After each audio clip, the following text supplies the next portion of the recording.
Welcome back to your own YouTube channel. तो इस YouTube channel में आपको क्लास 10th का मैथ्स और साइंस बेसिकली अब बहुत अच्छे से दिया जाएगा। और ये जो चैनल है, इस चैनल में आपको स्कूल के जैसा आपको free of cost paid classes मैं बता दूं। अगर आप सिर्फ इस चैनल का अगर आप मैथ्स और साइंस आप कर लेते हो और जो भी आपको लेक्चर दिया जाएगा अगर वो सारा लेक्चर अगर आप कर लेते हो, तो विश्वास मानो क्लास 10th में जो बच्चे लास्ट में जाके शर्मा गेस्ट पेपर, विद्या गेस्ट पेपर जो लेते हैं वो आपको लेने का ज़रूरत नहीं पड़ेगा। ठीक है, तो हम लोग अभी स्टार्ट करेंगे। उससे पहले थोड़ा सा आपको बता दूं ओवरव्यू इस चैनल का, कि इस चैनल में आपको मैथ और साइंस का बेसिकली मैथ्स और साइंस का प्रॉपर नोट्स आपको अवेलेबल कराया जाएगा, प्रॉपर आपको क्लासेस अवेलेबल करवाया जाएगा। और अगर आप चैनल पे नए हो तो आप चैनल को सब्सक्राइब कर लेना और अपने सारे फ्रेंड्स को इस चैनल को शेयर कर लेना। वो सारे फ्रेंड्स जो क्लास 10th में अभी 9th से 10th में गए हैं और जो 2026 में, ठीक है, 2026 में क्लास 10th देने वाले हैं, तो वो सारे स्टूडेंट के लिए ये लेक्चर और ये चैनल बहुत ही हेल्पफुल होने वाला है। और दूसरी चीज़ कि जो भी आपको इस लेक्चर में दिया जाएगा वो चैप्टर का पूरा निचोड़ दिया जाएगा। ठीक है, आपको अगर आप बुक नहीं भी पढ़ रहे हो कोई दिक्कत नहीं, अगर आप सिर्फ इतना भी कर लेते हो, सिर्फ आप इतना वीडियोज भी आप देख लेते हो, जितने वीडियोज भी आपको मिलेंगे, अगर आप सिर्फ इतना वीडियो भी कर लेते हो तो आपके लिए इनफ है। मैं बता दूं आपके लिए इनफ है। आपको जो एंड में एग्जाम के टाइम जो बच्चे स्टूडेंट्स जो बर्मा प्रेस या फिर शर्मा गेस्ट पेपर या फिर जो लेते हैं इस तरह का गेस्ट पेपर, वो आपको लेने का ज़रूरत नहीं पड़ेगा, क्योंकि चैप्टर से जितना भी इम्पॉर्टेंट क्वेश्चन है, जितना भी इम्पॉर्टेंट टॉपिक है, जितना भी इम्पॉर्टेंट लाइन है, वो सारा लाइन कवर किया जा रहा है, कवर किया जाएगा। तो आप चैनल पे नए हो तो चैनल को लाइक भी कर लेना, शेयर भी कर लेना और सब्सक्राइब भी कर लेना, ताकि एक भी वीडियोज आपका मिस ना हो और सबसे पहले नोटिफिकेशन आपके पास है। देखो, थोड़ा सा ये आज फर्स्ट लेक्चर है ये क्लास 10th का साइंस का, तो थोड़ा सा आपके लंबा हो सकता है, क्योंकि मैं यहाँ पे कुछ कुछ आपको इंट्रोडक्शन भी दे रही हूँ। ठीक है, लेकिन नेक्स्ट वीडियो से आपको सिर्फ कंटेंट दिया जाएगा और अगर आप इतना भी कंटेंट कर लेते हो, ठीक है, तो आपके लिए इनफ हो जाएगा।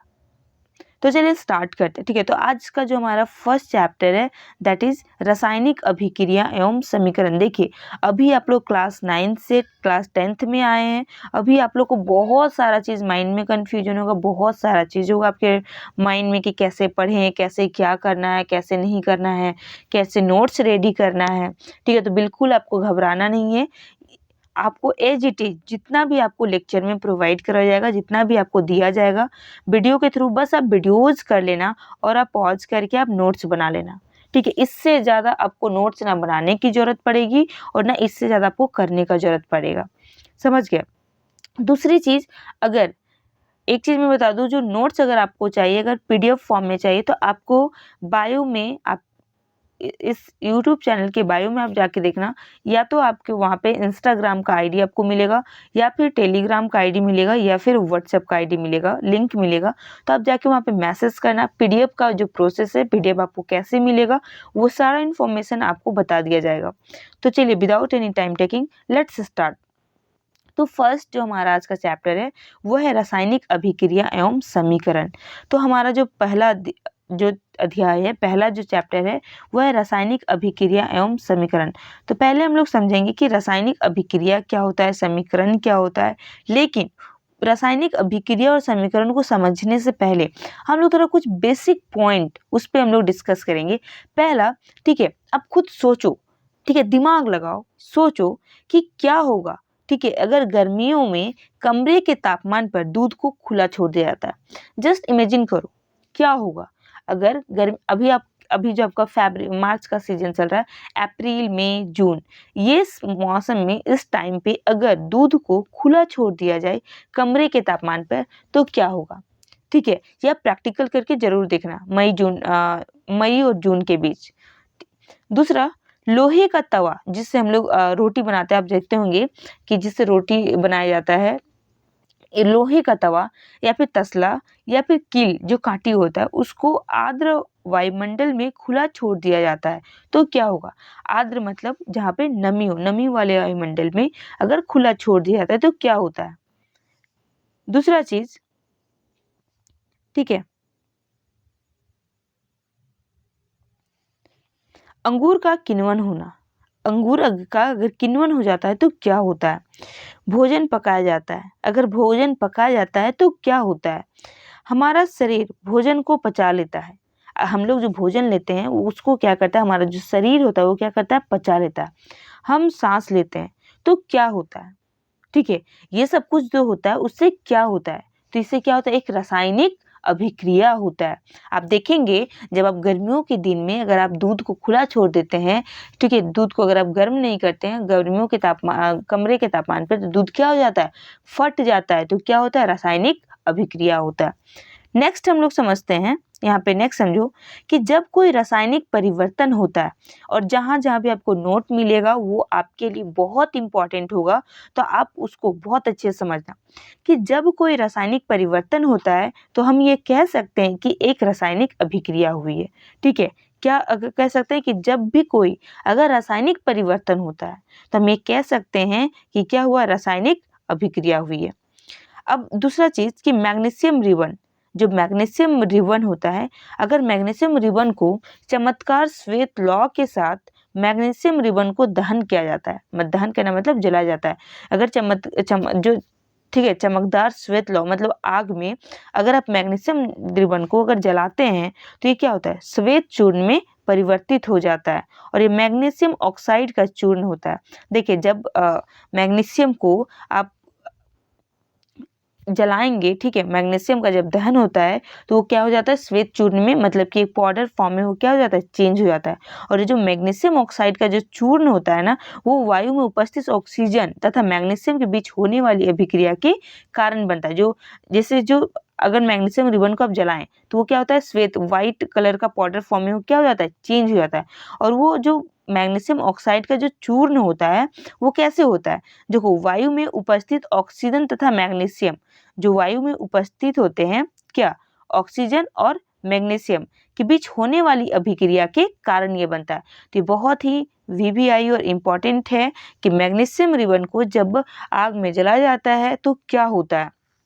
ठीक है, और दूसरा देखिए कैसे रिएक्ट करता है कि मैग्नीशियम प्लस ऑक्सीजन क्या होता है, नमी होता है इन्वायरमेंट में, तो क्या बनता है, मैग्नीशियम ऑक्साइड बनता है। तो जो इसको हम लोग क्या बोलते हैं, अभिकारक बोलते हैं, और इसको क्या बोलते हैं, उत्पाद बोलते हैं। अभिकारक मतलब क्या, अभी हम लोग नेक्स्ट पेज में पढ़ेंगे कि अभिकारक क्या होता है, उत्पाद क्या होता है। ठीक है, तो बस आपको वीडियोज को क्या करना है, थोड़ा सा पेशेंसफुली समझना है। विश्वास मानो आपको कहीं से भी अगर आप ट्यूशन भी ले रहे होंगे ना, ट्यूशन भी लेने का जरूरत नहीं पड़ेगा अगर आप इस लेक्चर को, इस सीरीज को आप कंटिन्यू देख लेते हैं तो। चलिए अब हम लोग नेक्स्ट समझते हैं कि रासायनिक समीकरण क्या होता है। तो देखिए जो रासायनिक समीकरण होता है ना, वो जिसे एक संतुलित होता है और एक दूसरा असंतुलित होता है। जो रासायनिक समीकरण होता है, रासायनिक समीकरण का मतलब क्या, कि जब दो तत्व जब रिएक्ट करता है और कुछ नया तीसरा बनाता है तो उसको हम लोग क्या बोलते हैं, रासायनिक समीकरण बोलते हैं। तो रासायनिक समीकरण क्या होता है, जैसे संतुलित होता है और एक असंतुलित समीकरण होता है। तो संतुलित समीकरण हम लोग किसको कहते हैं, इसको समझो कि यदि अभिकारक एवं उत्पाद के तत्वों के परमाणु की संख्या समान है। देखिए अभिकारक एवं उत्पाद जो Mg plus O2 magnesium plus oxygen, यहाँ पे क्या है, ये सब अभिकारक है। देखिए अभिकारक मतलब मैग्नीशियम और ऑक्सीजन ये दोनों मिल रहा है और क्या बना रहा है, MgO बना रहा है। अब ये क्या है, ये समीकरण जो है ये क्या है, समीकरण है Mg प्लस O2, ये क्या बना रहा है, MgO। तो ये हमारा क्या है, एक समीकरण है। तो क्या ये समीकरण संतुलित है, नहीं है। संतुलित समीकरण किसको बोलते हैं, संतुलित समीकरण का मतलब है कि देखो Mg प्लस O2, यहाँ इस तत्व में जितना परमाणु का संख्या है उतना ही परमाणु की संख्या इस तत्व में यौगिक में होना चाहिए। समझ रहे हो मेरी बात, देखो नहीं समझ रहे हो, संतुलित समीकरण उसको बोलते हैं, वैसे समीकरण को संतुलित बोलते हैं जहाँ पे तत्वों की परमाणु संख्या, ठीक है, दाईं ओर और बाईं ओर क्या हो, इक्वल हो, बराबर हो। मतलब यहाँ पे मैग्नीशियम प्लस ऑक्सीजन ये मिला के जितना भी परमाणुओं की संख्या है, जितना भी है उतना क्या होना चाहिए, दाईं ओर भी होना चाहिए। अगर इक्वल है तो हम ऐसे समीकरण को क्या बोलेंगे, संतुलित समीकरण बोलेंगे। और अगर इक्वल नहीं है तो उसको हम लोग क्या बोलेंगे, संतुलित समीकरण बोलेंगे। तो देखिए आप ध्यान दीजिए कि क्या ये समीकरण संतुलित है या फिर नहीं है। तो देखो आप यहाँ पे देखेंगे कि यहाँ पे ऑक्सीजन कितना है, 2 है, लेकिन यहाँ पे ऑक्सीजन कितना है, 1 है। तो आप क्या बताओ, क्या ये समीकरण संतुलित है? तो नहीं, ये जो समीकरण है वो संतुलित नहीं है। तो अभी हम लोग आगे समझेंगे कि कैसे समीकरण को संतुलित किया जाता है।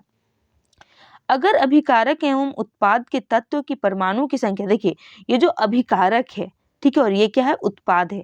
तो अभिकारक और उत्पाद के परमाणुओं की संख्या अगर बराबर है तो उसको हम क्या बोलेंगे, संतुलित समीकरण बोलेंगे। और अगर बराबर नहीं है तो उसको हम लोग क्या बोलेंगे, असंतुलित समीकरण बोलेंगे। तो क्या इस समीकरण में दोनों इधर दाईं और बाईं ओर की जो भी तत्व हैं, यौगिक हैं, क्या इनके परमाणुओं की संख्या बराबर है? चलिए 2 सेकंड का टाइम दे रहे, आप कमेंट बॉक्स में कमेंट करके बताओ। ओके, ठीक है, तो क्या है बराबर? तो नहीं है, तो ये समीकरण क्या हुआ, असंतुलित समीकरण हुआ। नेक्स्ट देखिए, अब संतुलित इसको हम लोग करेंगे। तो अभी हम लोग इसको संतुलित करेंगे, तो संतुलित करने पे देखिए क्या था, Mg+O2 वो क्या बन रहा था, MgO।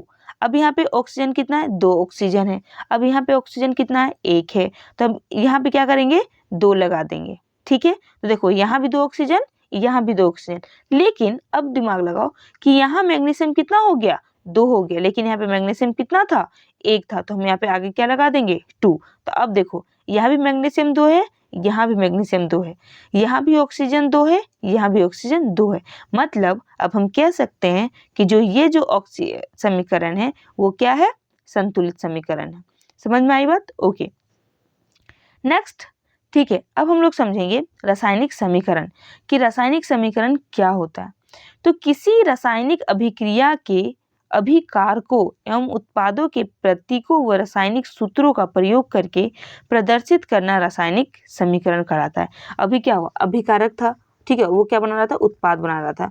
तो अभिकारक एवं उत्पादों के प्रतीकों, जो भी प्रतीक होता है, जो भी तत्वों के जो प्रतीक होता है, वो रासायनिक सूत्रों का प्रयोग करके प्रदर्शित करना क्या कहलाता है, रासायनिक समीकरण कहलाता है। अब हम लोग समझेंगे कि अभिकारक क्या है और उत्पाद क्या है। तो ऐसे पदार्थ जिसमें रासायनिक परिवर्तन होता है, अभी देखिए यहाँ पे मैग्नीशियम और ऑक्सीजन ले रहे थे, तो इसमें रासायनिक परिवर्तन हुआ और बना क्या, मैग्नीशियम ऑक्साइड, ठीक है। क्या बना, अभिक्रिया किसमें हुआ, मैग्नीशियम और ऑक्सीजन मिलकर अभिक्रिया किया, और ठीक है दूसरी चीज वो बना क्या, मैग्नीशियम ऑक्साइड बना।